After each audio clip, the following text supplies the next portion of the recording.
రాజమహేంద్రవరం నగరంలో ఆలయాలు, పాఠశాలలకు, కళాశాలలకు అతి సమీపంలో నిబంధనలకు విరుద్ధంగా ఎక్సైజ్ శాఖ అనుమతి ఇచ్చిన మద్యం దుకాణాలన్నీ వెంటనే తొలగించకపోతే తాను ఆమరణ నిరాహార దీక్ష చేస్తానని టీడీపీ నాయకుడు బర్లా బాబురావు స్పష్టం చేశారు.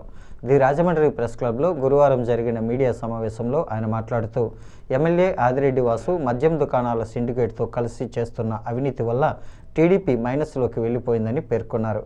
తాను విడుదల చేస్తున్న ఆడియోలతో ఏం చేయాలో తెలియక తన కుమారుడి మద్యం దుకాణంపై అక్రమంగా కేసులు పెట్టారని, హైకోర్టుకు వెళ్లి ఆ కేసులను కొట్టివేసిందని, అయినా వారికి బుద్ధి రాలేదన్నారు. ఎమ్మెల్యే వాసు సిండికేట్తో కలిసి చేస్తున్న అరాచకాలపై టీడీపీ అధిష్టానానికి ఇప్పటికే ఫిర్యాదు చేశానని అన్నారు. తన వద్ద ఆధారాలతో హైకోర్టులో కేసు వేస్తానని తెలిపారు. టీడీపీ నాయకుల లంచాల వల్లనే మద్యం ధరలు పెరిగాయని, కూటమి ప్రభుత్వం వల్ల కాదని తేల్చి చెప్పారు.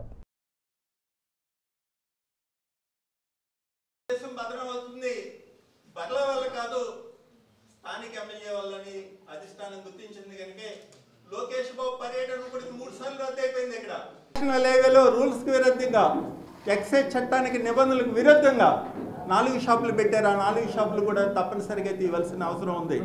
అలా చేయని పక్షంలో బర్ల ఆమరణ నిరాహార దీక్ష కూర్చుంటాడని కూడా ఈవేళ పత్రికా ముఖంగా చెప్తున్నాను. ఇది ఆఫ్ రికార్డు. వాళ్ళు అంటున్న మాట ఏంటి?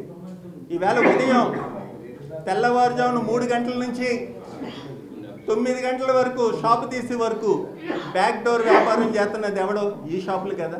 బ్యాక్ డోర్ వ్యాపారం ఈ షాపులు కదా.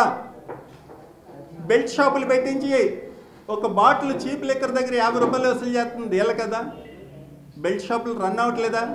నా దగ్గర వీడియోలు ఉన్నాయి. నేను పట్టుకున్నాను డైరెక్ట్గా. బెల్ట్ షాప్ నేను పట్టుకున్నాను సార్, నా దగ్గర వీడియోలు ఉన్నాయి. ఇవన్నీ మీరు కదా.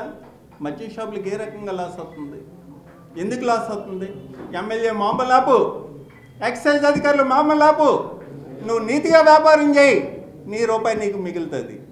నువ్వు అడ్డదారులు దొక్కి అడ్డమైన వాళ్ళకి లంచాలు ఇచ్చి మేము నష్టపోతున్నామని పేద ప్రజలు సొమ్ము దోచేస్తారా? మీరు నష్టం కలుగుతుందని పేద ప్రజలు సొమ్ము దోచేస్తారా అంటున్నాను. ఎవడిచ్చాడు మీకు ఈ హక్కు? ప్రజల కోసం పనిచేస్తామని రాజ్యాంగాన్ని అపహాస్యం చేస్తారా మీరు? ప్రజల కోసం పనిచేస్తానని ప్రజల ఓట్లతో గెలిచిన మీరు ప్రజా సంపద దోచేత్తు ప్రజలకు కన్నీళ్ళు రప్పిస్తారా అని అడుగుతా ఉన్నాను.